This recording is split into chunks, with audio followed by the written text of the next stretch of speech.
04, the sustainability framework? Yeah, Yeah. so 0, 1, 2, 4, and 9. Mm-hmm. I mean, just be realistic here. We're gonna fight. Oh, there's gonna be like cat fight up here. If we try to make us divide that I one understand. up. I'm just I understood all but 4 because others seem like ones where you may not have a lot of discussion on substance necessarily, but I'm not sure I would agree with chapter 4. That seems like something you might want to discuss as a subcommittee. Which if everyone is reviewing, I mean, everyone can review everything. Yeah. That doesn't mean you would be having a subcommittee discussion outside of a full meeting about it. Adrian, can I make a Sure. comment?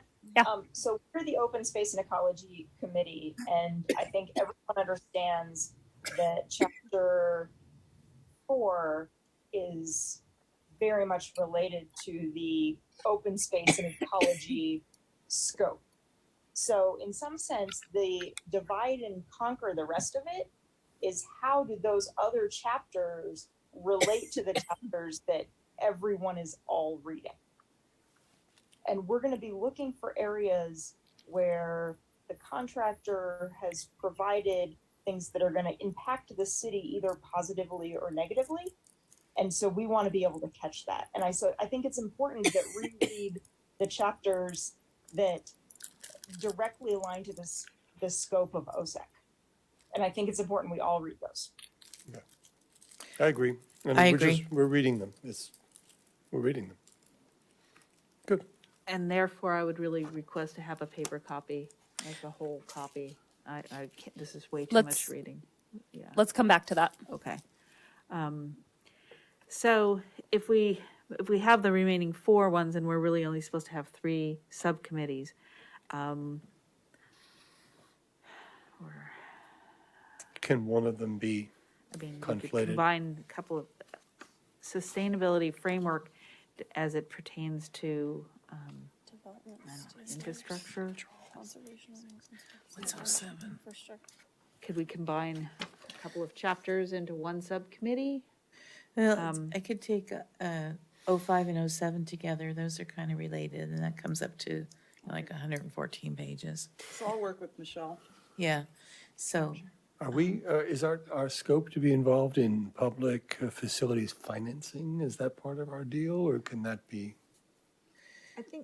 I think it would be nice if we figured out which are going to be together, and then we can all say who would be interested in which one, so that we can Would financing make go a with decision that way, as implementation? opposed to just jumping Okay. in and catfighting about it. So, I chose those because they're subject matters that I'm most familiar with. You said 05 and 07, Michelle? Mm-hmm. Okay. Into one group. into one group. Doesn't have to be that way. It could be some other way, but that way the page counts kind of come out about the same. And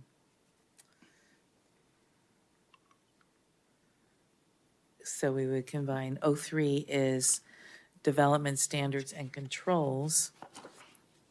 And Let me just field this. What do you think about conservation, open space, and then infrastructure 07? Because those actually seem to pair a little bit better in my mind. isn't that what I just said? 05 Oh, yeah, I thought that's- she and 07. said 08. No, No. 05 and 07. Yeah, Got it.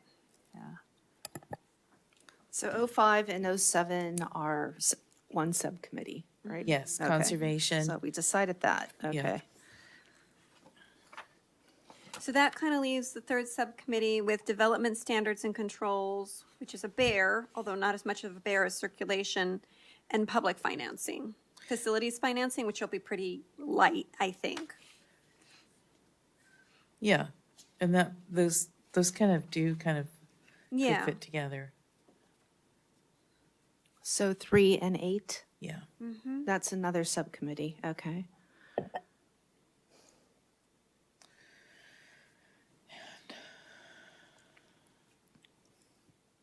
Okay. And then we'll have So it sounds like we just have 2 subcommittees. 3. Three. We have three. Four and six are together? 4 and Or- 6, okay. because- 4 and 6. I And- still don't see why this committee needs to be concerned with financing. Yeah. I think it's only 11 pages. I think it would just be good for the subcommittee to read it to make sure there's nothing that comes up. I mean, if you don't need to comment on those 11 pages, you don't need to comment on those 11 pages. Yeah. You'd be surprised where little things that pop up sometimes. Yeah. And besides, I thought everybody was going to read 4 because that's the one Yeah. that's most our mission, effectively, our scope. yeah, But we Some- can't, but we Nobody's can't arguing comment about and that. talk about it if we're just all talking about it. I think we can as long as we schedule it during a regular meeting. right. Correct. We'll have to. No, I thought we could as long as we didn't talk about it all together. As long as the subcommittees were doing their thing, the subcommittees can't talk to each other. Yeah. But I didn't understand two subcommittees couldn't look at the same chapter. Yeah. Yeah. I think so, you're correct, Aaron. I didn't explicitly say it that way, and I hadn't necessarily imagined it going that way. But I think as long as the conversation happens within the subcommittee and subcommittees aren't discussing amongst each other unless it's happening in a public noticed OSEC meeting, then yeah, I think the subcommittees could talk about the chapters that everyone is reviewing, just not to each other. In a public meeting. Right, to each other in a outside of a public meeting, you cannot have that conversation. If you each do your independent subcommittees and then come back to a full OSEC meeting and talk about, report out from each subcommittee, I think that is acceptable. Yes.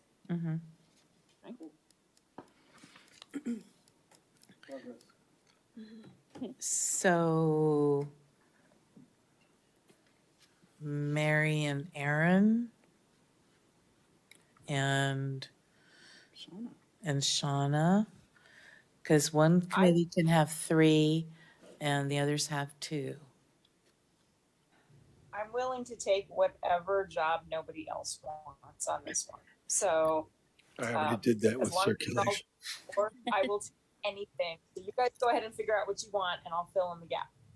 I'll take 3 and 8. Okay, so Mary Mm-hmm. and Aaron? The 3 and 8 is 3 is the codes thing. is the Development development design, standards and yeah. controls, and actually, Finance, yeah. I think you'd be fabulous on that, Aaron. Not as much. Wait. Let's see what everybody else before you assign me. Well, Okay. yeah, I would like to do 05 and 07, and Glenn said she'd like to do 05 and 07. Jason and Barbara said that they would do 06 and 4. 04. Nope, 6 is on its own. Everybody's 6 doing is on 4. its own. Okay. Yeah, that they wanted to do 06. Cheese stands alone. So unassigned are Aaron and Shauna at this point, or unspecified yet. I would prefer to be on probably 5 and 7. The other ones are quite outside my purview, and I have nothing to say about them. Okay, so Aaron, are you good with 120 and 8? That would be chapter, I mean, sorry, chapter 03. 3. Sorry, 03 and Yes, 08. absolutely. With me. 03 and 8. with Mary. I look forward to it, Mary. Okay, great. You're thank going to you. love working with Mary. She's great on subcommittees. I can tell already. Okay, so That leaves us with one problem is nobody's reading the appendices. I intend to read through them, Okay. but I think that we should all like cruise through. Well, let's see what's in them right now. How's that for an idea? The appendices are use classifications and the glossary. Oh, hold on. Sorry, this is a big document, which is why it's so. Okay, the appendices, start with this blue thing. So basically, in the appendices, it has use classifications. And it talks about all of the definitions of use classifications like educational research development, exhibition consent, convention center, et cetera. So this is like a reference section. Like if you find something that you're reading about and you need more information on it, and it really goes across definitions that go across the entire thing. There's like transportation, utilities and infrastructure uses. There's residential uses, commercial uses. There's definitions for parking structures, instructional services, et cetera. Appendix B is a straight alphabetical glossary with things like articulation, building height, buffer zone, facades, sustainability.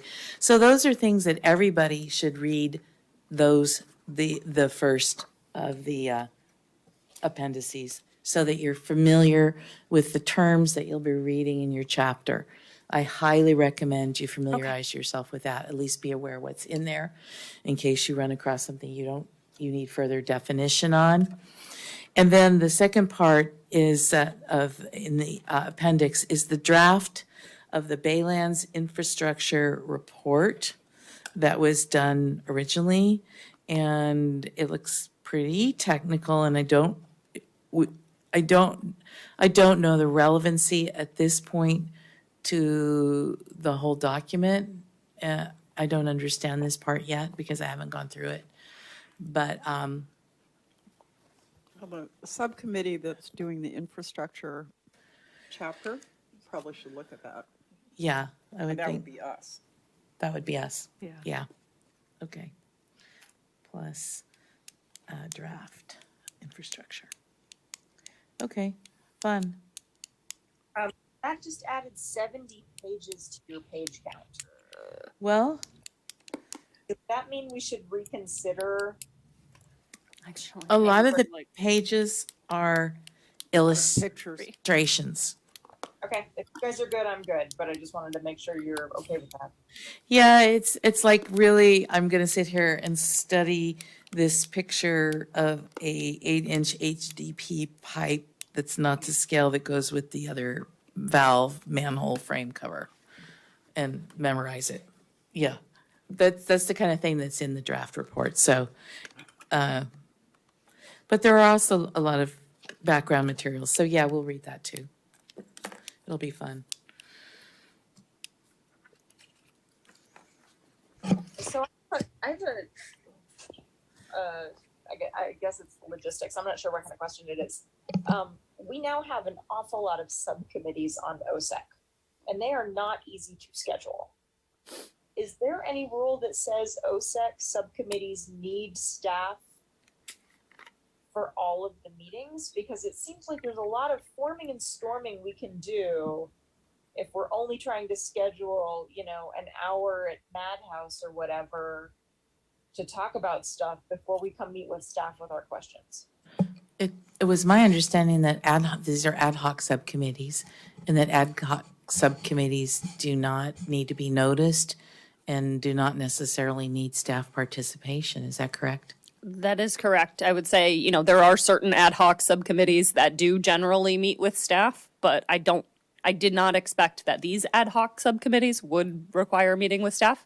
If you need staff resources for a meeting, then obviously reach out to us and then we'll work together to schedule that. But, Great. I mean, And they can also be remote, isn't that right? ad hoc can be remote. Yes. So only our standing subcommittees need to follow that, kind of formal noticing procedure. And obviously that would require staff being there. But the ad hoc subcommittees who are working on these short-term projects or review do not. But we do need to make sure it's in our OSEC email. Yes. Do make sure you are using your OSEC email. And what's our timeline to get done with this? That is an excellent question that Karen was just mentioning. So comments on the specific plan are actually to be submitted with the EIR. So that we won't actually have to submit these for a while.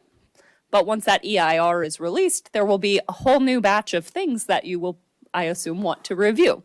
So my recommendation would be get started on the specific plan so that you've mostly dispensed with that by the time the EIR comes out and you can move on to that.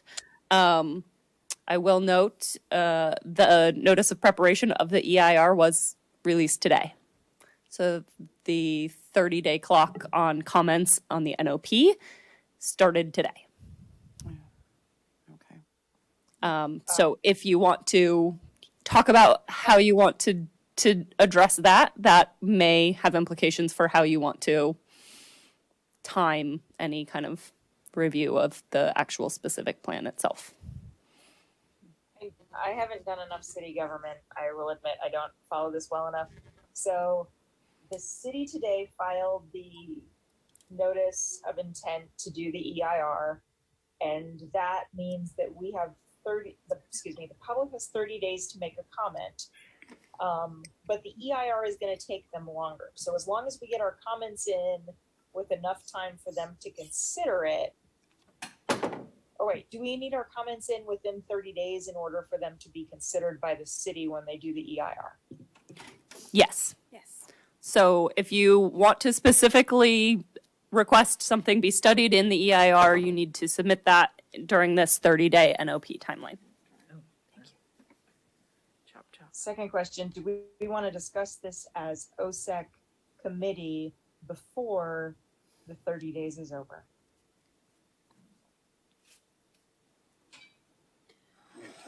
Yeah, that's Will going to we be have time? difficult since our next meeting's about 30 days out. The next meeting, regular meeting, is the day before comments are due. One wonders. Can we make a 2-week self-imposed deadline for the reading that we have just set ourselves up for, and then touch base? I don't think I can get through the 139 pages for circulation in 2 weeks, to be honest, and the NOP. But if we can't, that means we can't comment on it, right? But No, it's I don't different. think you need to review the full specific plan to be able to comment or make suggestions on the NOP. Karen reminded me, I did not mention there is a public meeting for the NOP May 9th. I'm sorry, I missed that. There's a notice of preparation out right now. It was posted today. Okay. And that document was 23 or 28 pages Yeah. or something. I think 23. So if we did all our reading and met as a committee the night before the comments were due, we could get it all there, right?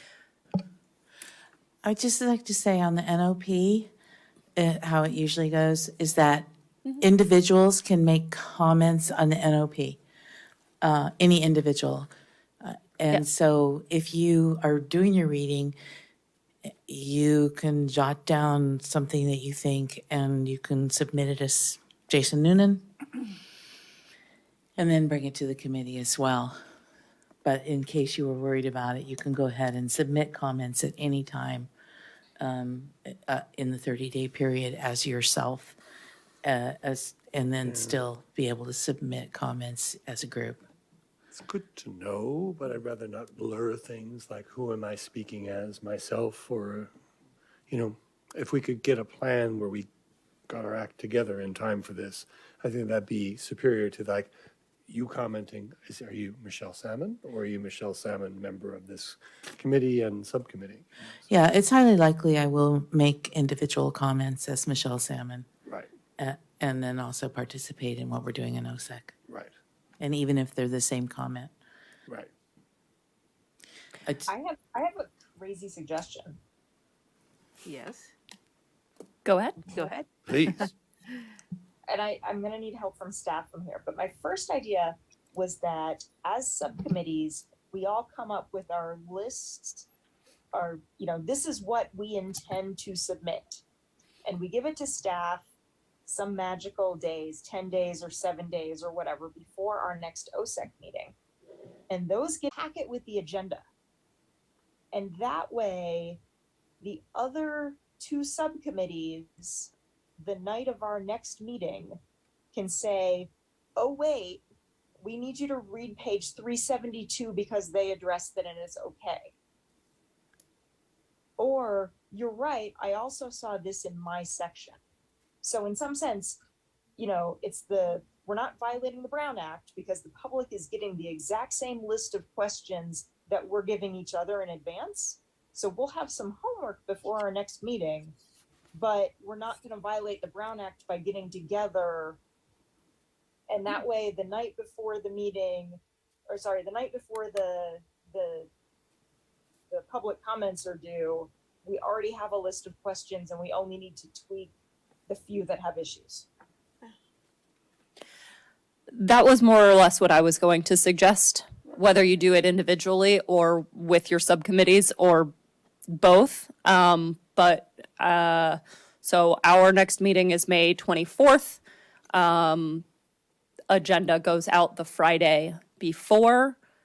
In order for me to compile them, I would probably want them like that. The Monday of that week would probably be ideal.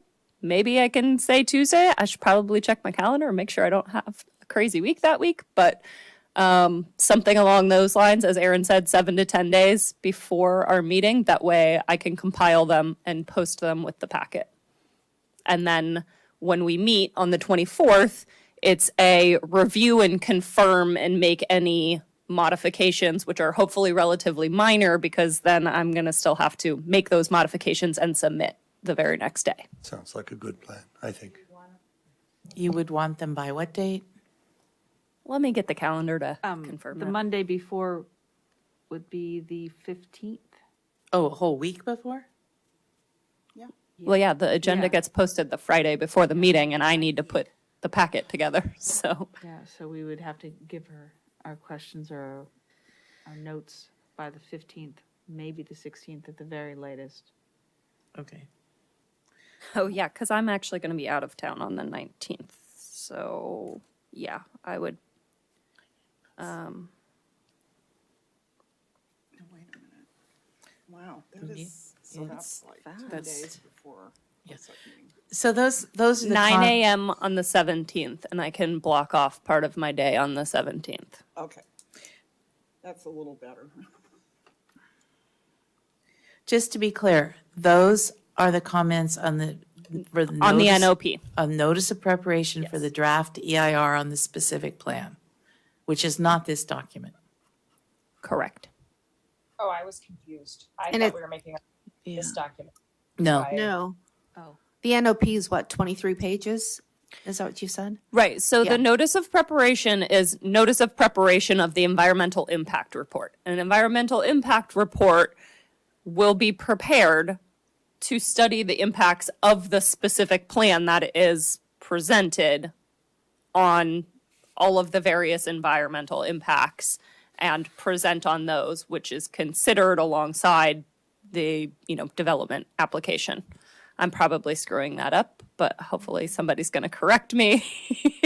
Michelle, Karen, somebody who's been through this a few more times.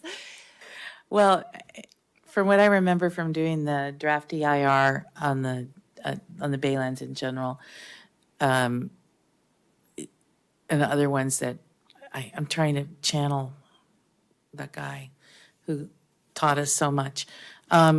Lloyd Zola. Lloyd Zola, yeah. So basically, the notice of preparation is like you look at the specific plan and you see things that you think that might not work or that you want to make sure are environmentally sound. And so you ask a question, can you please make sure you address sea level rise? And that's one of the things you might put in the notice of preparation, a question that you have. And so then when they draft the EIR, they need to respond to those questions that all the people have asked, plus all the things that are legally required. So say, for instance, there's a wetlands area that they haven't addressed or, that they plan to build all over. You might want to ask in the notice of preparation, how do you plan to mitigate the loss of habitat wetland habitat or something like that. Or you can get really specific. But that's based on our reading of this, right? That we then take our Maybe, reading of maybe this- not. It could be also based on what you know about the land. So for example, when they, Right, but But I'm trying to for our figure- purposes, yeah. what I'm trying to understand is how our review of this fits into the notice of preparation and understanding that. because this is stating what they plan to do, Right. and now they need to do an environmental impact review based on them doing this. Right. Right, So Michelle. reading So this you've said that helps. you can say what you want to say as Michelle, or is it, but in terms of this, we need to get this reading done so that we can comment by May 17th, 9 a.m., right? On the, Not absolutely. on the drafting of the EIR, not necessarily on the specific plan. So think about the NOP as like, I want you to study these impacts in this particular area. You will have an opportunity later when the draft EIR is released to comment on that and to submit your comments on the specific plan. We don't like this thing that you're proposing. That comes later. The NOP is really just make sure that you are looking at this, that you are studying that what- impact in what the we need- environmental impact report. What we need to focus on by May 17th is the 23-page. Yes. And having a general understanding of what's in the specific plan surely won't hurt to, inform what things that you might want to ask them to study or make sure that they are planning to study. But I don't think you have to read, your entire 100 and however many pages 39. before you do that commenting. So the results of the NOP and the EIR, will they change this package by chance? It could, Okay. Okay. they could, in the EIR, they could determine that building a, 120-story building would have too high of an impact on Got the it. Okay, environment, and therefore it would not be allowed. That Okay. would have to be removed from the All right. specific plan. I don't know if there's a 120-story building in there. I'm just using an outrageous example. Yeah. Because I have not yet read it. But, these are things I'm remembering from, the non-specific plan that was in the Baylands development that we looked at when we did the overall, what did he call it? Something EIR instead of the specific EIR. Programmatic, was that it? Programmatic, I think that it might was. be right. Yeah. So now we're getting down to the nitty-gritty. Ish. Yeah. I have a question, a secondary question. So I understand the notice of appropriation and any concerns we have, we would give to whoever puts that environmental impact report together, and they would look into those things. And then they release the environmental impact report, Draft. and then we would have draft, great, and then we'd have the opportunity to comment again. What I'm now curious about is we started this meeting talking about how we were going to break down the Baylands specific plan. Mhm. Is there any more public comment on this, or is this the background and the foundation that all of our future comments are based upon? Go ahead, Michelle. Okay, my understanding is this is the specific plan that the developer would like to build, and it has been submitted as such to the city of Brisbane. There's a lot of processes that happen before this particular plan that they would like to build is allowed to be built. And so the developers made their intention clear, this is what we think we can build, and this is the timeline that we want to build it, et cetera, et cetera. Now, the city council has not approved this specific plan yet, because before they do that, they need to see an environmental impact report. And before they can see an environmental impact report, there has to be a draft environmental impact report that gets reviewed. And in order to do the draft, they need to make sure that they cover every area of interest to and respond to everything that people want to know or are worried about or expect. And in that process, when you get to the draft EIR stage, they should have addressed all of the reasonable things that were put forth in the notice of preparation by people asking what they want to have looked at. During the draft EIR review process, people are allowed to say, well, you didn't address that properly, or we don't feel that's been correctly addressed. And then they need to review that and make a determination before they publish an EIR. Once they publish the EIR, then the feasibility of actually implementing this plan that I'm holding here in my hands goes forward to the Planning Commission and to the council. So this is a longer process than the next 30 days. The next 30 days is basically, is there anything you're worried about that you want to make sure they cover in the draft EIR? And this plan should help frame those questions. Does that make sense? Yes. That was fantastic. I appreciate that very much. And also, I'm sorry I'm a noob at the city planning development stuff. And so Aaron, I've just been through this so many times already. thank you. Plus, ask Barbara and Glenn. We were all totally counseled numerous times by Lloyd Zola, who is brilliant at this stuff, right? Did you have a question, Barbara? No, Oh, no, okay. it's fine. I'm just Then- gonna, Do you think I captured that correctly, Barbara? Glenn? yeah, I was just gonna elaborate, but it's fine. You got it. Is everybody clear now?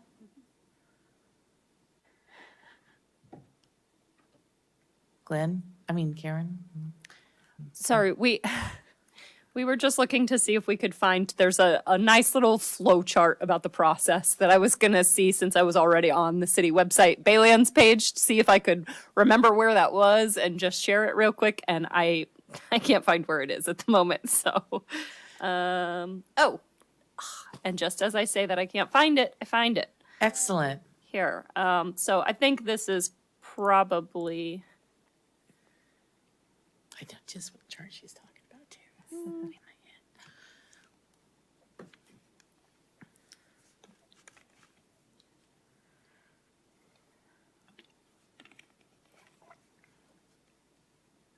there you go. So I can't see that in Zoom land. I can, you know what, Aaron, I can put the link in the chat for you if that helps. That would be great. And can you just also send us all a link to that particular page on the city website? Because I find it really hard to find stuff on the city website.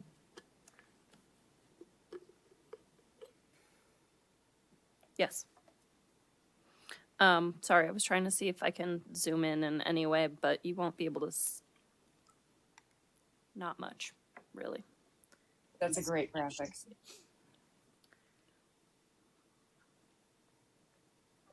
So we're kind of down here in this green and blue.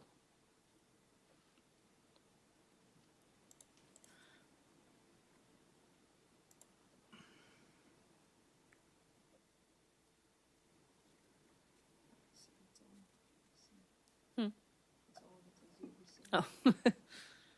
Replace UPC with BDI now. Is there a development agreement in here? No, I don't think there is there? I don't Agreement's believe usually an end, that's, isn't it? yeah, I think that would, I am not aware of any development agreement having been proposed or drafted at this point in time. I think we're still like up on the upper part of this, right? Well, they've submitted a specific plan and the EIR is starting. Oh, yeah, okay. So this is more about some of the community meetings that happened a couple of years ago, technical studies, and then the remedial action plan and landfill closure work. Which, last I remember, has not been completed yet, right? Nope. So. So we haven't done the wrap. There might still be technical studies going. I would expect there's still some technical studies going on. I believe That would be correct, because I think some of those would feed into the EIR, so. So we're kind of still up and, Yes, some of the things in that top row are still happening, but some of the things in the bottom row are also starting to happen. Yeah, Yeah. this is a very simplified version of it. It really looks more like, Yeah, there's a few more arrows that are missing. yeah. Like this one. Okay, yeah, I don't see the NOP here. Yeah. Now, this isn't very CEQA specific. no, not at all. I was thinking of the one that Lloyd Zola had presented in one of his mini lectures that sort of, he had a Yeah, really good I one. seem to remember we had one that was on a skinny piece of paper that was really good. Yeah, It was almost like a giant bookmark. Probably in those training materials that we got, Yeah. when we had those meetings about when this whole thing Yeah. got started, Yeah. so many years ago. I might still have that in paper. I might still too. I'm not sure. Yeah. Okay, so everybody's good with what our task, our most immediate task is, and then our longer term task. Yes. Yes. Do we want Are we ready to move on? Yes. If everybody's answers are happy to move on, then we can. Does anybody have any other questions? My phone's about Not about this. All right. Yeah. Well, then we will Oh, yeah. move forward and consider formation of subcommittee for future review of the quarry development and EIR. So I think this had come up at the last meeting and, or was it the last meeting? You guys as a committee had requested to be able to do a review similar to what's happening to the Baylands for a proposed quarry development. And the city I manager. think you need to speak closer to your microphone. Okay. Karen. The city manager asked the council and verbally they said, yes, we want OSEC to review it as a body. But at this time, there is no application. So we're just talking about how you would break up a potential application. Would there be one subcommittee or is it something that everyone's interested in and you might want to break it up by subject matter when it comes up? But we don't have an application. to discuss at this point. I brought this forward like 2 meetings ago, asking if because this is a potential development in a sensitive habitat within the boundaries of the HCP, and there will be a tremendous amount of impact on our open space, natural habitat environment, and as well as the people of Brisbane if this does go forward. I asked if we as OSEC could be allowed to participate in review of the process.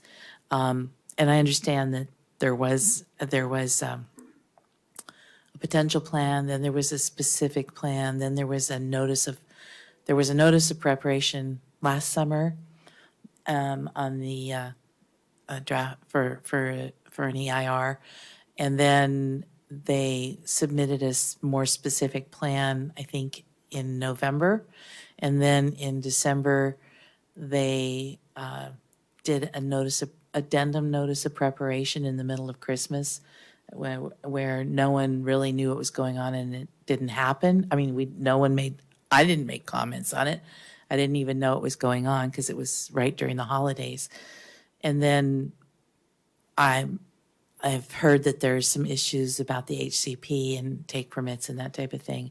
And I just wanted us to be able to, kind of weigh in on this since it is very related to open space and ecology and our natural habitat and the protection of it and the habitat conservation plan and all the primary tenets of which this committee was founded on. And so I know that we're not at the point where there is a draft EIR for us to review, but I know that they have filed a specific plan, and I'm wondering if we could be reviewing that just like we're reviewing the Baylands specific plan.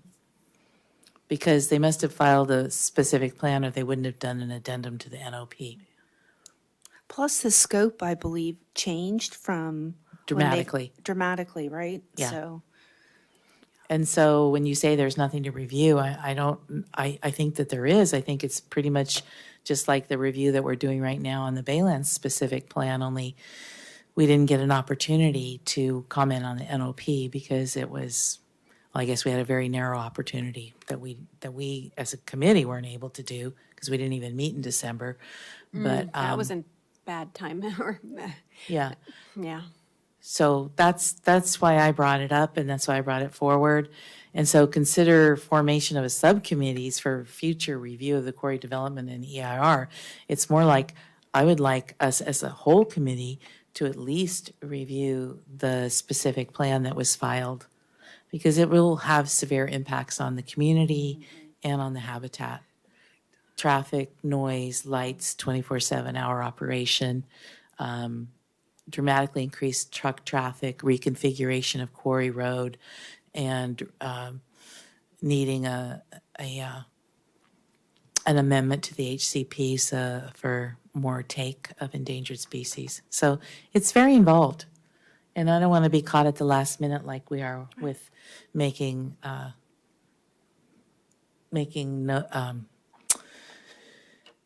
comments at the last minute for the notice of preparation. We already missed that notice of preparation. Yeah, that truly is a pity. I guess we should have had a December meeting this year, but. Well, I don't know Water if under it the would have come bridge. up. I mean, the other thing too is we've had a severe loss of habitat on the 31st of December that also impacts the HCP. We had 3 major landslides in prime butterfly habitat on San Bernardino Mountain, all in Brisbane's sort of sphere of influence. Firth Canyon, Buckeye Canyon, and Owl Canyon. And then numerous smaller landslides around the mountain that also impacted grassland habitats. So where does that leave us right now? I don't know, where does that leave us right now?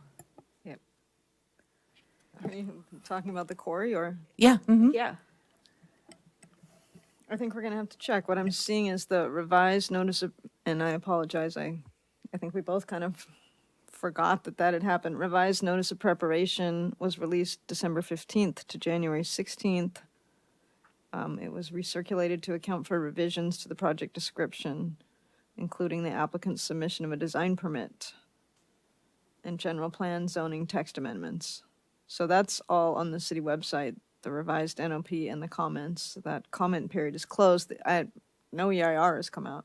So I don't know if there's any type of specific plan or application that's been put out. I mean, we didn't get any, we get the same emails that you do announcing those kind of things.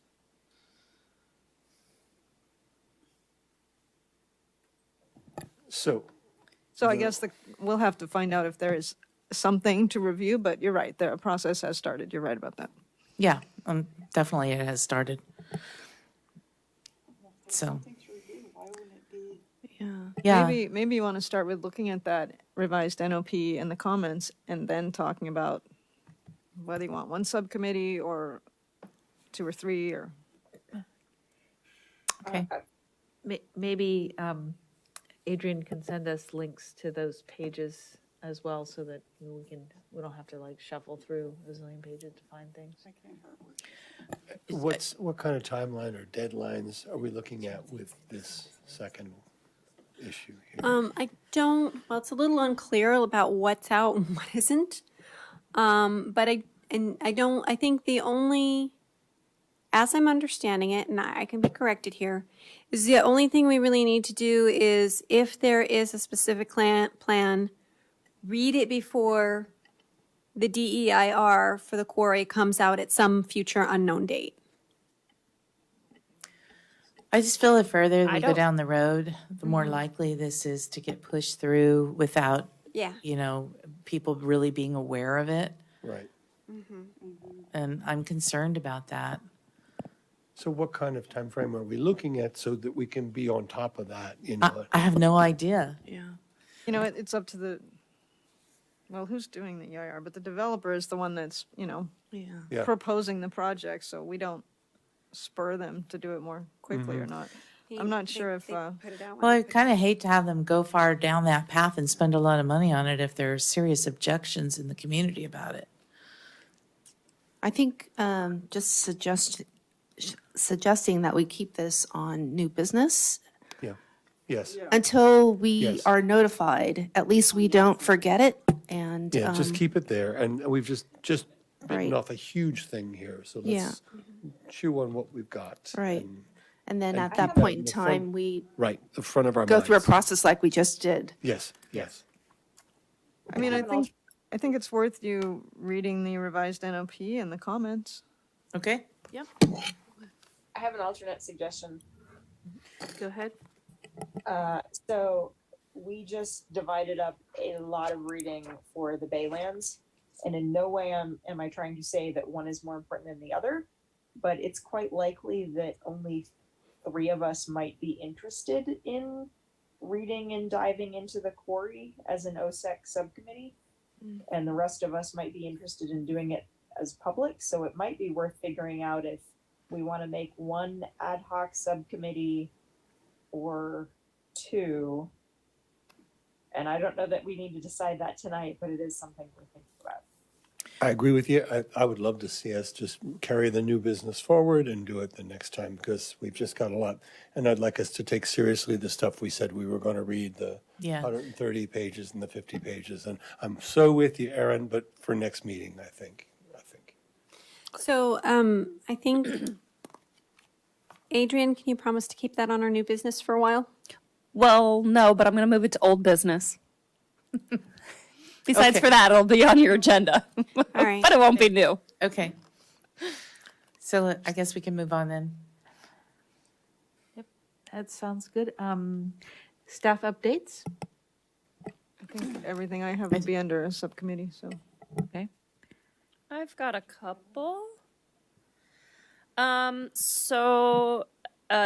of you probably know this. I know Glenn knows this. Resolution 2023-10 in support of SB 252, the divestment bill, was passed by council on April 6th. And I believe Ingrid went ahead and submitted that to the link, sign-on link that Glenn had shared.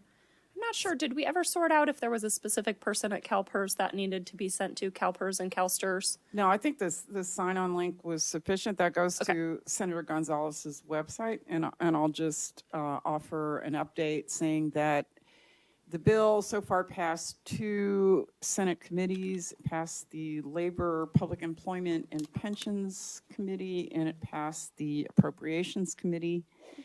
And then it goes to, wait a minute. No, it passed the Judiciary Committee. Its next committee is Appropriations, then it goes to the Assembly. The Assembly hearings will happen in June, and the Assembly is where we got killed last year, so everybody crossed their fingers. Okay, thanks for the update.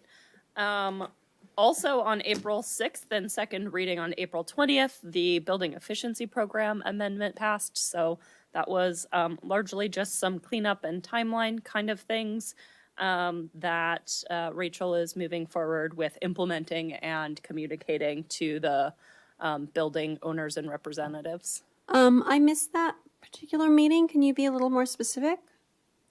I don't have all of the details in front of me, but let's see if I can challenge my memory to all of the things that were changed. So one of the items specifically about the timeline is about the beyond benchmarking timeline. So basically we had it written in as a 5-year cycle, and the next cycle started, immediately after the end of the first one. There was no time in between.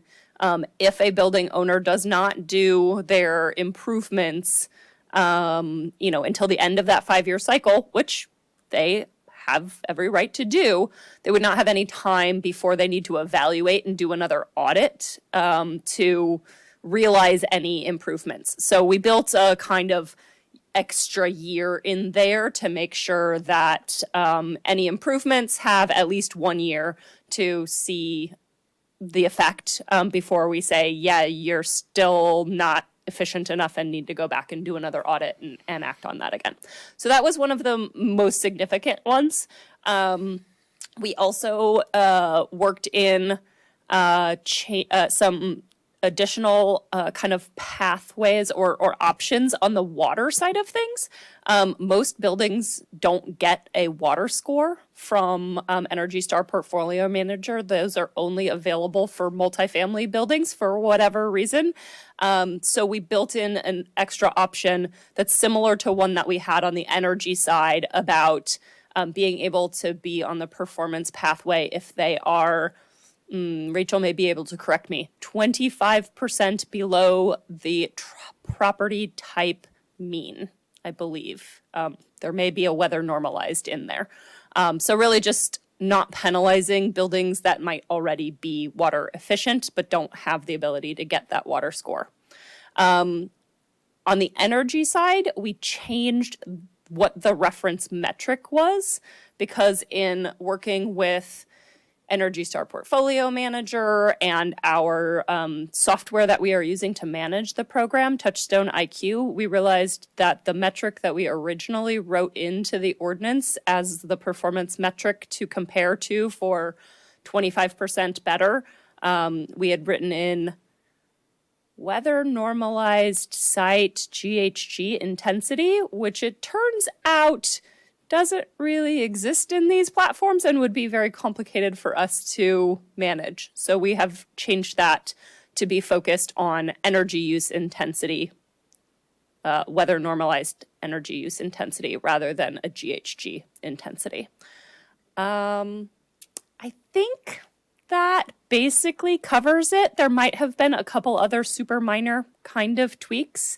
They were all pretty much just things that in kind of moving forward with the beyond benchmarking implementation work in the last year, we realized like, hey, this is going to be really challenging. We're going to have to go ahead and address this.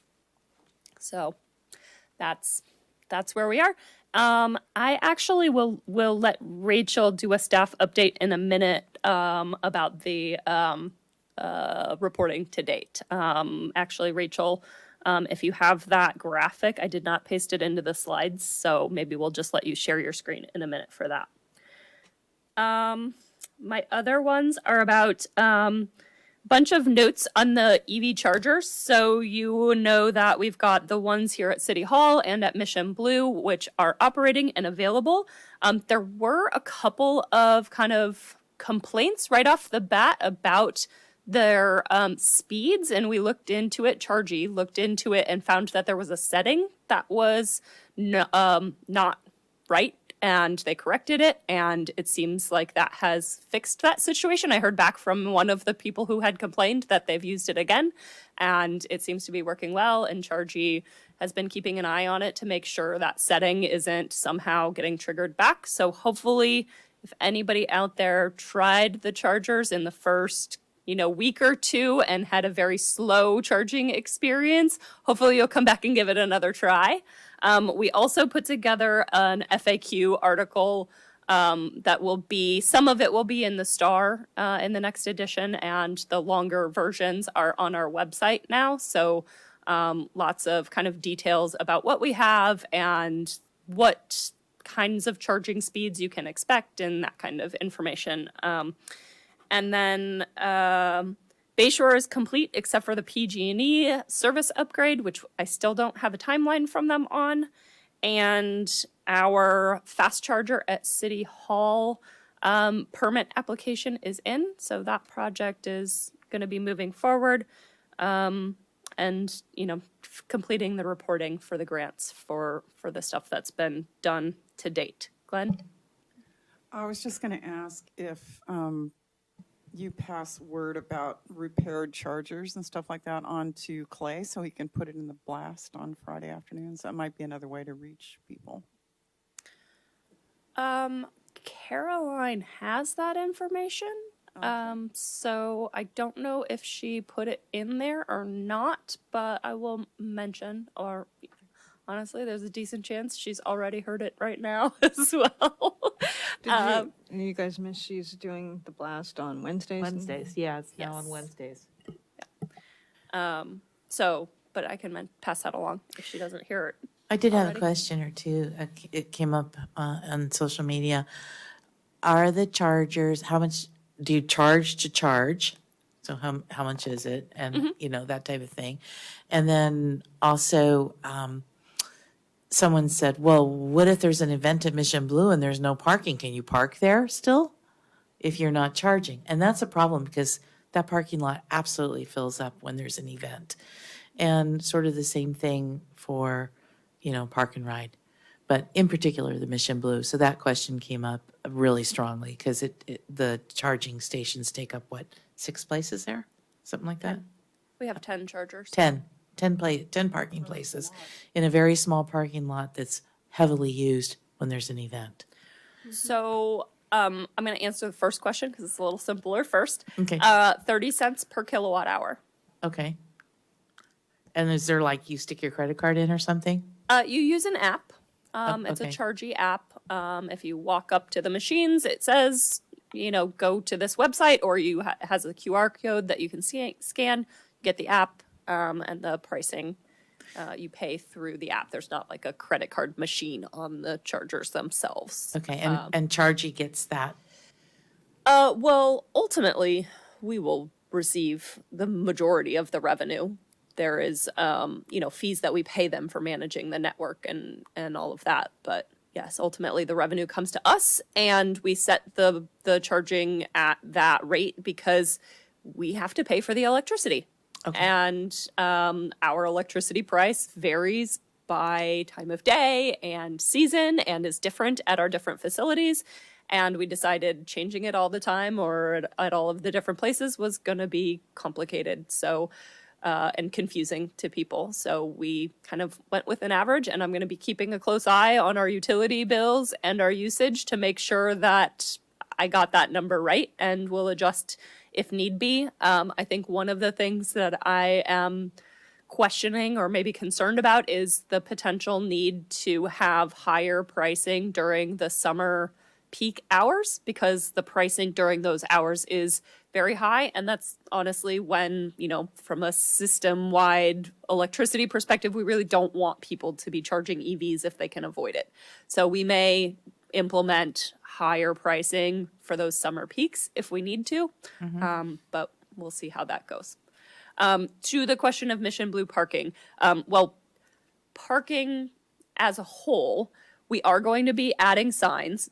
The spaces should generally be used for active EV charging. That said, for a private event, we do kind of expect that that could become an issue. Technically, they are still EV charging spaces that the public could use in a public parking space, in a public parking lot. With most things in the city, it will likely be enforcement based. So, Okay. or complaint based, sorry, Yeah. complaint based enforcement. Yeah. So that's, you know, I can't say much more than that, really. We recognize that it could be a problem, and Yeah. we Yeah. also want to provide that charging access to people got who it. otherwise don't have it. So Yeah, and the other thing is I've had 3 people now ask me about the dead charging places in the village, and maybe we should just pull them out, let them be parking places again, and then go in and get a grant to put in new ones. I don't Since- know if that strategy would actually work, and we would still have to like fund the removal, which I don't know how much that would cost, but you know, we will be requesting funding in the budget to replace it, and I continue to look for grants that will cover it. And right now, it is, there is a sign on the station, and the parking signage that says you can't park here unless you're charging is covered with a trash bag. So those parking spaces are available for other people to use at this point, because the charging station is not functioning. Okay. So, Thanks. yeah. Okay, I did have 2 more, but these ones are short ones, not so long. Mission Blue Center solar project through the PCE bulk procurement project interconnection got submitted just in time before that net energy metering deadline change. And we are going to be starting a project next week with the County Office of Sustainability, a methane gas cataloging project. So basically, they have some folks who are going to help us come visit all of our city sites and get a really thorough documentation of any gas equipment that we still have on site and planning and prioritizing for how we can replace it. Excellent. And that's it. Next, Rachel, do you want to say Sure. anything about reporting to date? And let me just give you, sorry, switching.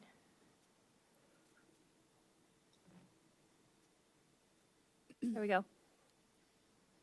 Great. Can you all see the screen? Yes. Okay, excellent. I can be brief. I just wanted to update on the Brisbane Building Efficiency Program. The annual reporting deadline is coming up May 15, and we have already received submissions from 21 buildings. 13 of those are fully in compliance, 3 are exempt, and 5 are pending revisions. I don't know if you recall, but the city switched to an alternate software provider called Touchstone, and that has really helped streamline a lot of this compliance evaluation on the back end. So having a really positive experience with that. Again, this is for the annual reporting. There will also be, starting this year, additional requirements for commercial buildings. I think Adrian, and like Adrian mentioned, those new requirements were partly the reason we needed to pass that amendment. Just preparing for these new requirements. And we're in the process of, again, with this new software provider, establishing sort of standardized forms for property managers to submit their basically performance verifications. So certifying that their building is highly efficient and should not need to perform an audit or make improvements, or sort of declaring that yes, they have contracted with an auditor and they are preparing to make improvements within the next 5 years. So that work is still in progress, and we'll keep you updated. thank you.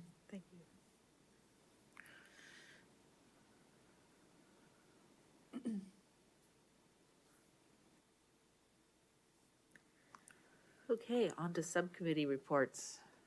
We can start with events. Ooh, I want to do that one.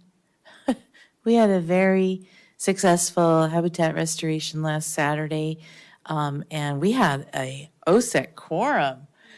Aaron, Mary, Glenn, and I were there, so I was very proud of our group, and we worked for a couple of hours pulling broom. We had 27 volunteers, including several from the city. Carolyn's son Thomas was here. It was great, and we had a really good time. And thank you, Adrian and Jeff, for your support and participation of this. It was great.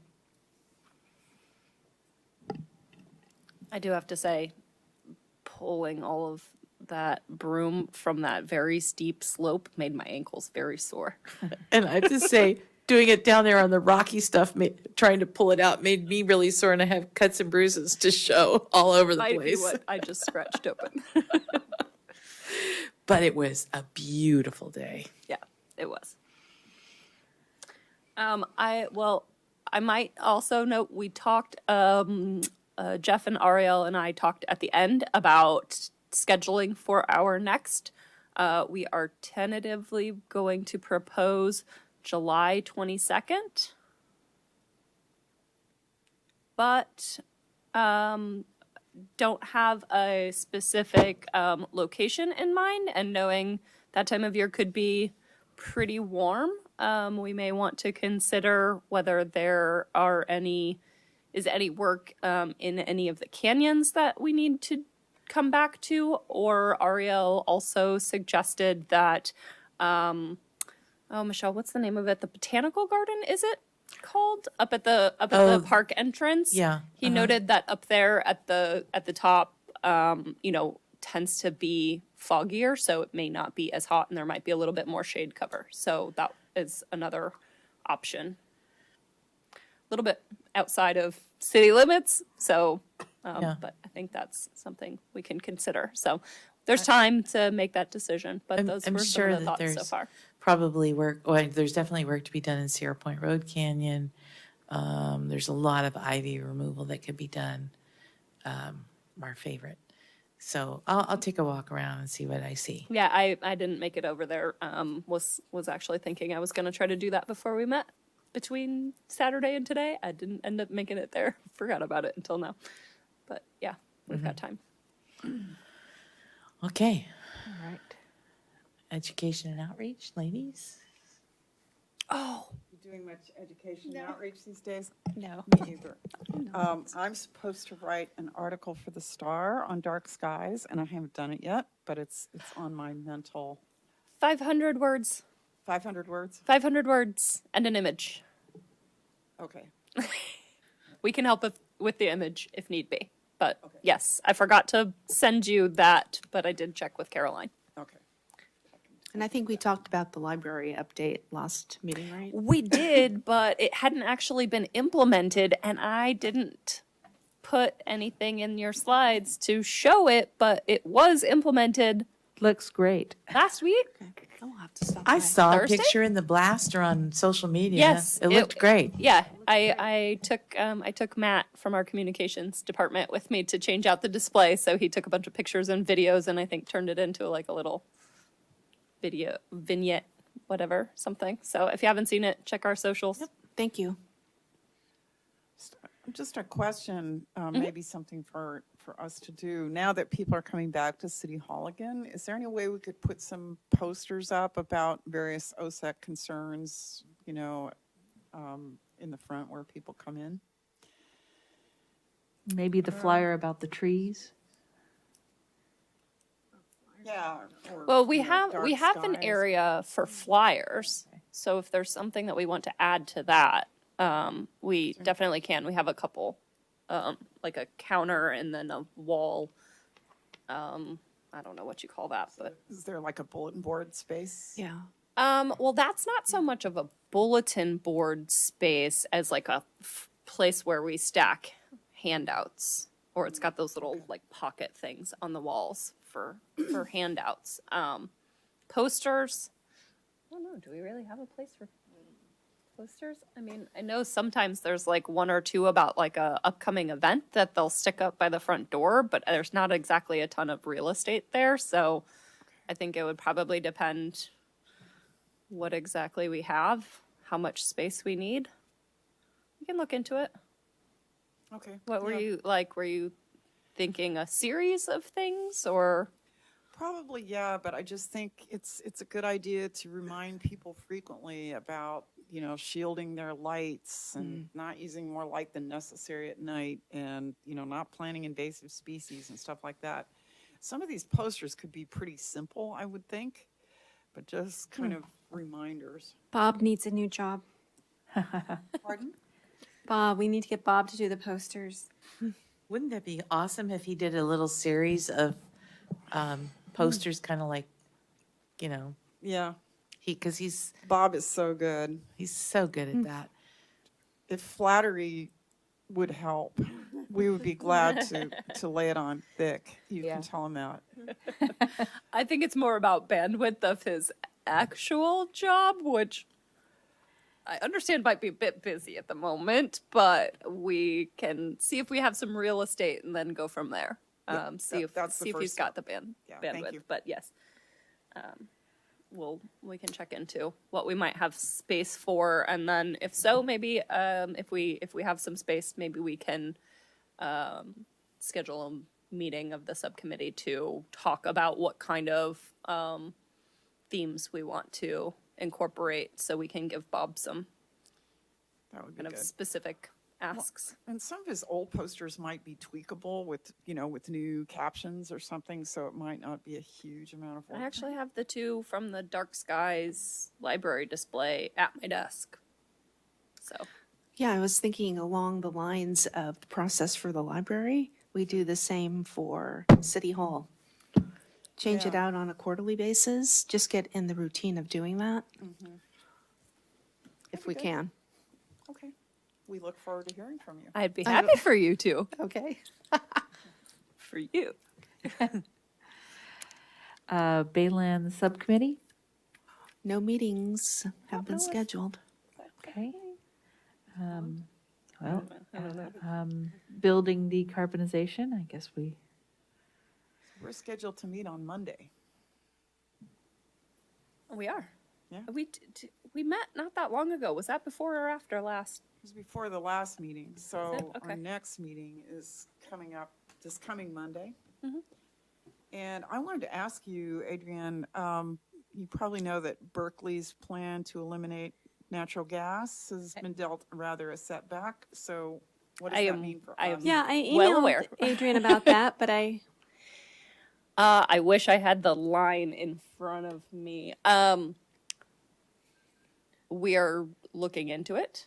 There has not been a lot of very specific kind of follow-up on the implications. My understanding is that Berkeley has not yet received a stay or injunction. Our city attorneys are reviewing and have concerns. So we are following closely. I spent a lot of time last week trying to dig into this, and I think it's definitely a setback, and there are concerns, and we want to understand what the risks are and be cautious, and it's entirely possible that we will have to take a new approach or make changes. I think it's not entirely clear right now, but Okay. yeah. So Okay. I can share more kind of resources that I have on the matter with the subcommittee, and we can talk more in depth if we have any new information about it with the subcommittee. But unfortunately, there's just not been a lot of very specific. Berkeley's ordinance is different than ours. What was challenged is not the same approach technically that we took. And so the ruling itself was also very broad. So It usually takes a while to figure out what court cases really mean, so I was just curious. But, yeah, that's still being worked on. okay. We have not met again on the open space plan update. Probably we won't meet in May because we have a lot of other work to do. But I would like us to, who now in the city staff is going to be sending the letters that Stuart used to send for the possible purchase of acres? Oh, you can let us know, but it's about that time of year.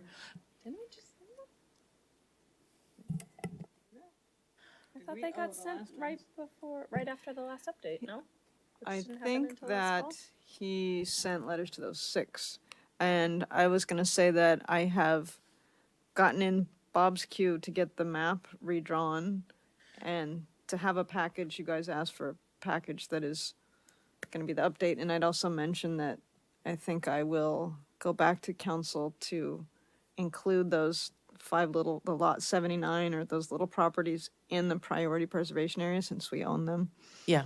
So, yeah, that's in the works to get to you. I know that you guys are waiting for that from me. Okay, thank you. So I'll check on the letters too. Anything on frogs? I walked by there. There's tons of tadpoles everywhere. The water is still looking pretty good. Actually, the main channel, the concreted channel, is really quite full of rushes. I don't have any updates. I think we talked last meeting that the consulting firm was going to start in June. Resource No, Conservation they're District. Go ahead. supposed to have a product for us in Oh, June. okay, in June. Okay, yeah. Yeah, Yeah. yeah, they're starting. They've started. Or have yeah. started. Yeah. Okay. And we expect to be receiving at least draft. Okay. I don't know if there will be, back and forth or what on whatever they send to us, but we expect that. I don't know if it will be beginning or end of June, but What's the they process? said in June. I wanted to comment about the drainage stuff. So Yeah.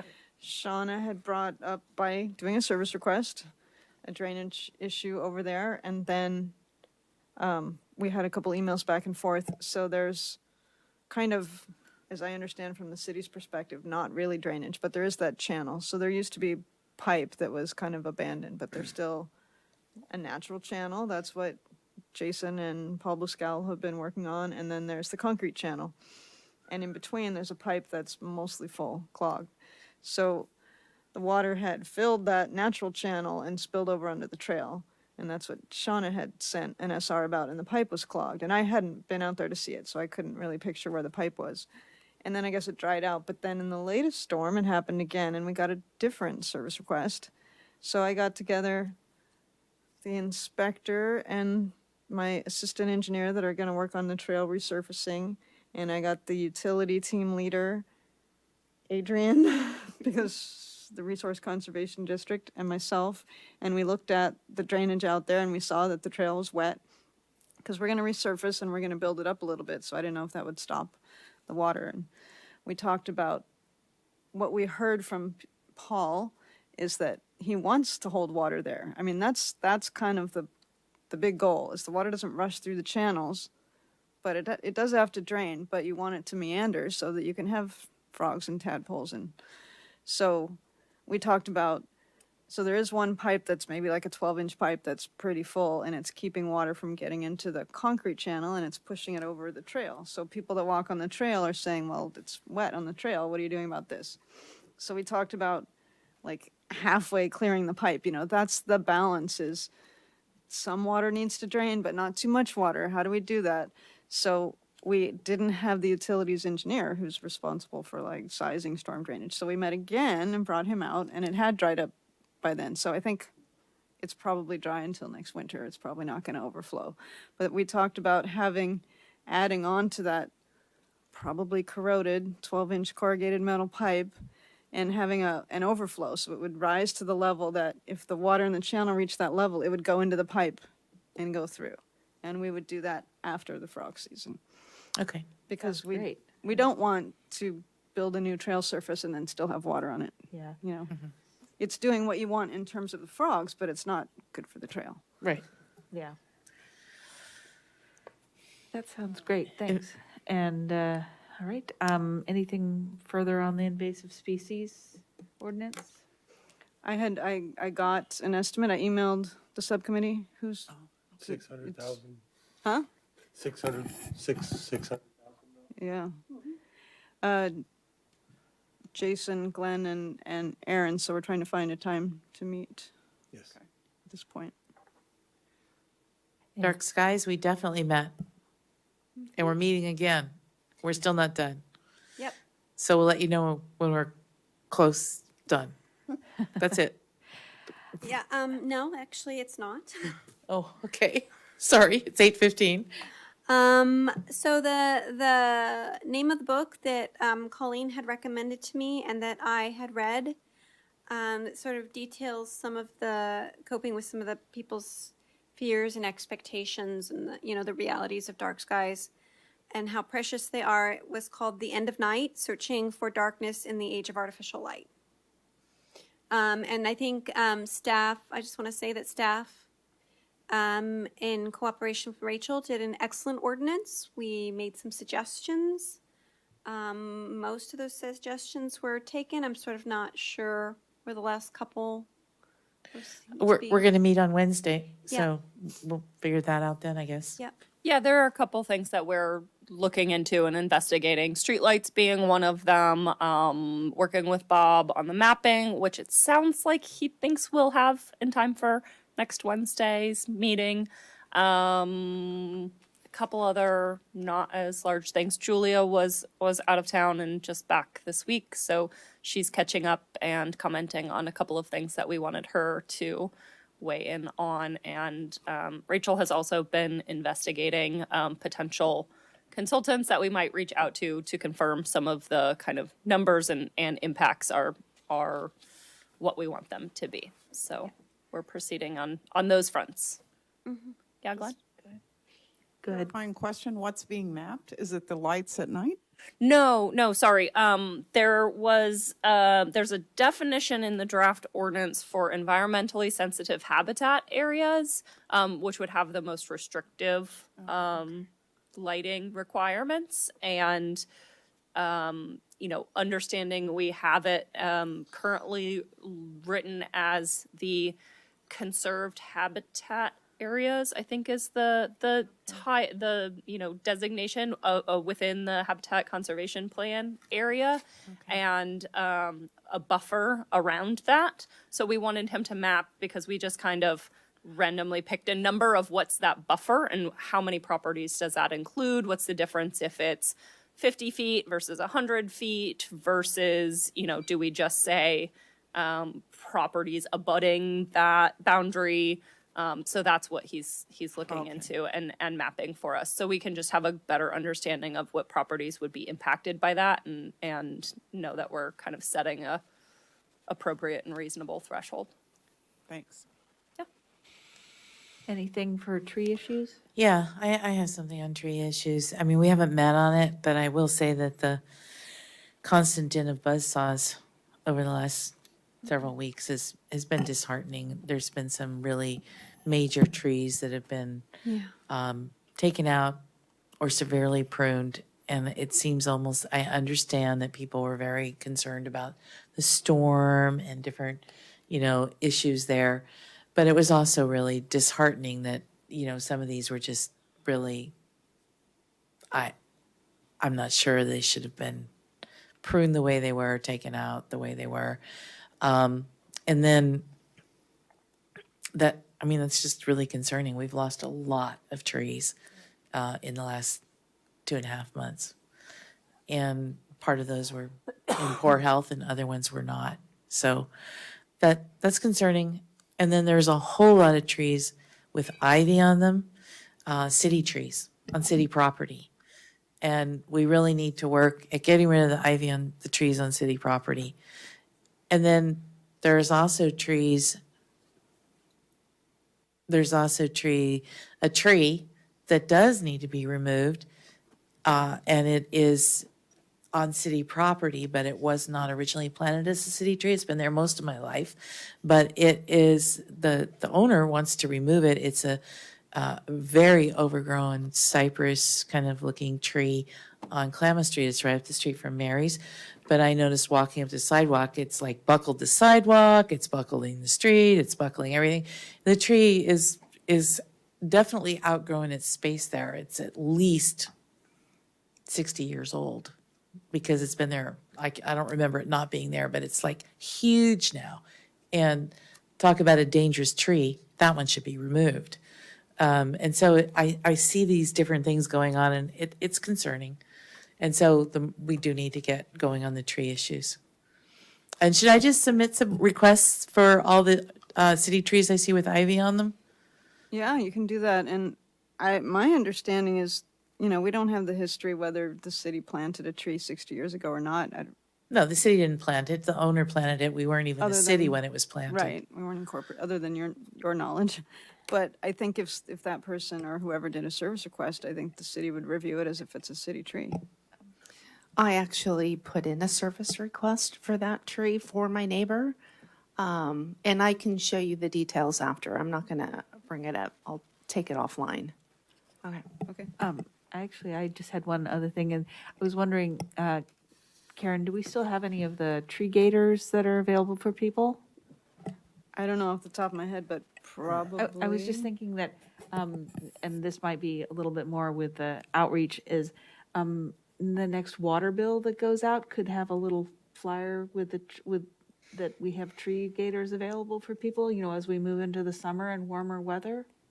If they need something for their Yeah. street trees? I'm not sure we can add something in the water bill. It's kind of like prepaid weight and everything. Oh. And at one point, we were told that we could put a message on the water bill, and this is pre-AMI automatic meter readers. I think it's going to be better, but we did that with PCE, and it was this tiny print on the bottom of the water bill. We can do it, but it's not great. It was just something Not that, effective. something that went through my head as like, everybody gets one and.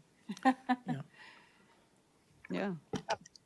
I do want to note Erin has had her hand raised for a minute, and I'm not sure how long. Sorry about that, Erin. No, it was on tree issues. I was going to get loud in a minute. So I think Shauna's like started down the path I was going to go down as well. Michelle had a kind of 3-phase comment, and I'm going to ignore all the city stuff. But Michelle, you're right. There has been a lot of chainsawing. A lot of the trees that came down or are leaning or whatnot are dangerous. I know. So what I'm gonna suggest, wish, or whatever, because I don't want to blur the lines about doing this, like the city has to do this or OSEC has to do this or whatever, but it's a really good time to start talking to your friends and family and your Facebook friends about how important it is to replace those trees with the right trees. Oh, God, yes. And I don't know what those trees are, but I bet there are people on this committee and people watching this meeting who do know what those trees are. What are the best trees to replace the downed trees with? And so I'm just going to put that out there as a, maybe it should be OSEC outreach. Maybe it should just be people putting a Facebook blast like, hey, this is a really good tree to replace if you live on this part of the city. But it seems like an opportunity rather than just something to be sad about. I agree, and we have a tree list that we were going to review on the tree committee as well. That was one piece that we didn't get done before. Speaking to the microphone. Sorry, that was the one piece that didn't get onto the flyer. Yeah. And maybe we can work on that a little bit as soon as maybe in June. So I'm just looking at the tree removal 7-day notices. For March, there were at least five trees taken out. And these are like large trees of like 80-inch circumference and stuff. It's on me that we didn't have a meeting. I forgot, that fell off my to-do list. But it is back on actually got back on my to-do list yesterday, but, didn't have an opportunity to follow through on it. So I will send out that email very soon. And the other thing that we've been wanting to redo the tree removal ordinance since the day it got enacted. And I'm just sort of wondering, you got your the beep beep ordinance updated, and like how did you manage to do that? Because we haven't managed to get the tree updated. I think that the planning staff would say, Mm-hmm. I mean, I'll ask them again, but I think they would say, you guys had a representative and we're okay with the ordinance at the time. Yeah, I mean, we were, but we immediately realized, because that one at, behind the Habitat for Humanity project came out right after we passed the ordinance. And we realized we didn't write anything in for root protection. And immediately regretted that. Is it specific to something like that, or is it a lot of things? Or maybe if you send an email to staff, we can communicate with planning staff about because, she modified a few things that didn't work about the ordinance. So if there are a few things like that, Okay. that's different. I mean, than, it's wanna been so long. broadly I start over from might have scratch. forgotten some other stuff, but I do know that we immediately. Well, let's do it in the subcommittee Yeah. because it's We'll talk like about it. Yep, you're right. 8:25 You're and I right. can see. You're right. You're right. You're right. It's people just been are so hard tired to move and- forward on this. So. Yeah. Okay. Well, we'll schedule that. Okay. Sierra Point Park Planning. Nothing's happened. The only thing I had a question about was, with the park planning, I mean, there's been a huge amount of subsidence along the coastline at the marina. And I don't see where that was really being addressed other than just doing a marsh. And so as part of Open Space and Ecology Committee, that concerns me that we're not actually addressing the subsidence issues and the amount of trees that are dying because of the salt infusion and everything. We've lost several large poplars out there because of, death by saltwater infusion. So I just feel like that this doesn't address it at all, and as the Committee on Open Space and Ecology, we should be addressing that. I was disappointed when I saw the plans that it really didn't address some of the issues of huge amounts of subsidence out there along the parkway. That's it. Just making a point that we really need to think about addressing that. So let's But go on. Barbara's the representative to that. Did that get discussed, or did you No, get that it wasn't feedback? discussed. I mean, she's right in that the plan seems to be to surrender the perimeter to sea level rise. I agree with Michelle that that's maybe not a good plan, but I'm sort of at a loss to like, how do you keep back the ocean? I'm not sure. You know. Well, we should fill it up where it's subsided. Did I mention last month that I submitted a grant for a climate adaptation plan? Oh yeah, Yeah. that looked good. Did we get it? Well, I mean, I just submitted the grant like less than 4 weeks ago, so I don't know yet. But that kind of thing would be addressed in a plan like that. Yeah. Be awesome. Yeah. Because I'm like, I don't know. I don't know. Like, I don't know how to fight the ocean. Just And a did- general and Mich- comment. Is it subsidence we're talking about, or is it seawater intrusion? Both. Both. Is happening. It's extensive. I tend to agree with the idea that parts of the coast are going to have to be surrendered. And we're really going to have to think carefully about the parts that should be protected and armored, because armoring is going to be really, really expensive. Yeah. Yes. Okay, let's go on. Can we move on? Adrian, earlier you had said we'll get back to the idea of paper copies for folks. Yes. Thank you for that reminder, because I did want to find out. I know a couple people already have full copies.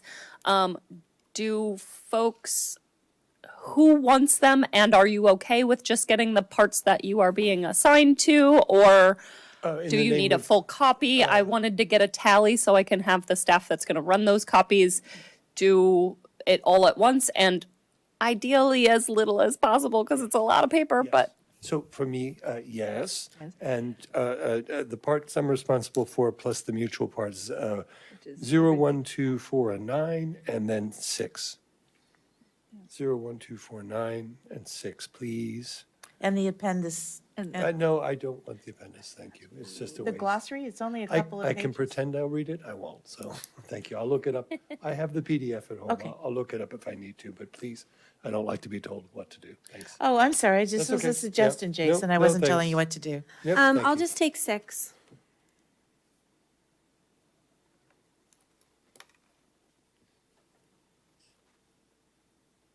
anyone else? I'll take 5 and 7 and 4. I couldn't tell for a minute if that was you, Shauna, or if that was Aaron. Oh, nope, sorry. This is Shauna. And I'm more than happy to have a black and white copy. I don't have to have colored pictures. That's I don't. Well, I'll find out if that's easier or not. Okay. So you said just 5 and 7? 4, 5, and 7, since 4 is kind of a big important one. And I'll give Barbara my 6th copy, number 6. Oh, okay. You don't mind taking that out of your binder? No, it's not in the binder. Okay, Fantastic. I'll scratch that one off. cool. Yeah, that's a nice fat one. This is Erin. You guys probably know that. I would love 3, 4, and 8. Yep. Oh, I'm sorry. I will get in touch with staff up in the clerk's office, and I will follow up by email with a date when they will have them ready for pickup. Do you want that back?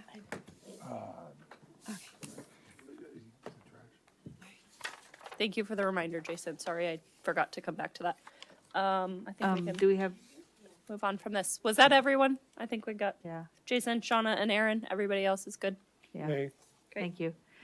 Calendar items? Fantastic. Thank you, Mary. Calendar items. We already talked about the Summer Habitat Day, which was the thing I was really going to mention on this. It sounds like next month we'll have an agenda item about reviewing the Baylands NOP, keeping the quarry on here as old business. And then, Karen, you said vegetation management plan review. And that, I think, is pretty much all we need to talk about on the calendar besides Glenn. I was going to give you a reminder about the Dark Skies article, but we already talked about that. And do you need that? So that's going to be for the June edition, so May 15th or somewhere thereabouts. I can confirm the date with Caroline. She used to always say the 15th. It's probably like the Friday of the week that the 15th falls in or something more like that. I'm planning to be gone for a lot of May, so I'll probably get it to you sooner than that. Okay, well then that shouldn't be any concern. Earlier is never a problem. The bike to wherever day, is that like are we going back to an in-person thing or is Oh that yeah, I still forgot to update the wherever to a work because they're doing like a whole month, but then they do have the specific bike to work day, which is on the 18th. And I confirmed with Ricardo and Park and Rec that we're gonna be doing an Energizer station, Lagoon. Maybe I don't know if it's just. I think it was kind of somewhere out. Tunnel and Lagoon. Yeah, that was kind of not that close to the intersection, but yeah, when I went out the one time pre-COVID that we had one there. So that's the scoop. Okay. Nope, I I'll think try that's and wiggle out of a few hours of work. I enjoy doing that. I think it's important. it's fun to see them all biking by. There's a lot of them. Uh-oh. Chair and committee member matters. You're not in the presentation mode anymore, but that's okay. I like all the new pictures. Those are great. Is that the time that we can make public related comments that have nothing to do with OSEC? I suppose. Beginning of the end. So for Christmas this year, maybe it was my birthday, both my mother-in-law and my sister gave me gift certificates to one of our favorite conservation groups that also might have a nursery. And it was a fantastic gift and happened to be right before their plant sale. And this year, the plant sale is a week before Mother's Day. So I'm just going to make a public announcement that if you're looking for a Mother's Day gift, a gift certificate to our native nursery might be a great idea for your mother or just to your offspring. Lovely. Are you suggesting like San Bruno Mountain Watch gift certificates for the Mission Blue Nursery, Aaron? I feel weird as a government representative making a recommendation for any group in particular, but yes, Michelle, that was the one. I have no problem doing that since I sit on the board. So just go to mountainwatch.org and contact Ariel if you want to purchase a gift certificate for the Mission Blue Nursery. And you don't have to wait till a plant sale to use it. We would love, love, love to supply you with native plants from San Bruno Mountain. Shameless promotion. Thank you, Aaron. Glenn. If we get out of this meeting soon enough, KQED Channel 9 is showing the road, I forget the name of the program, but it's the road to zero carbon or something like that, beginning at 9:00 p.m. this evening. hurry, Just barely have time to get home. we can make it. I won't make it home, but No other chair and committee member matters? No other chair and committee member? All right, next meeting is on the 22nd of May. It isn't, though. No, it No, isn't. I It's just, the- I saw that and I went, wait a minute, what on did the I do? 24th of That's May. not right. It's May 24th. I'm sorry. That's what I get for mindlessly reading slides. Like, There's a good chance I won't make it to that meeting, and I guess I can't participate remotely. Is that correct? Because I'm not going to be representing the city. you can do what Aaron did today, which is the old school way of participating remotely under the Brown Act. You need to tell me where you're going to be so I can include it in the agenda, and then post an agenda on hotel room or meeting room or whatever door at the time of the meeting, and you can participate, but you cannot be on video. So you can participate by Zoom or calling in, but you can only participate in audio. So if you would like to do that, that is an option. I can talk to you more about the particulars. Aaron can tell you how it went. It's really not that complicated if you want to, but if you just need to miss a meeting, that is also an option. It would break my heart to miss a meeting. I'm but sure. in my passion. All right, I'm going to call this meeting adjourned and well done. Very good. Thank you, everybody. Good night. Can you Whose send me some of that dozen produce eggs is through this? the Zoom? Okay. Thanks, guys. Talk to Bye-bye. me later, Aaron. They're for my tree. Plenty of eggs at home. Thank you, though.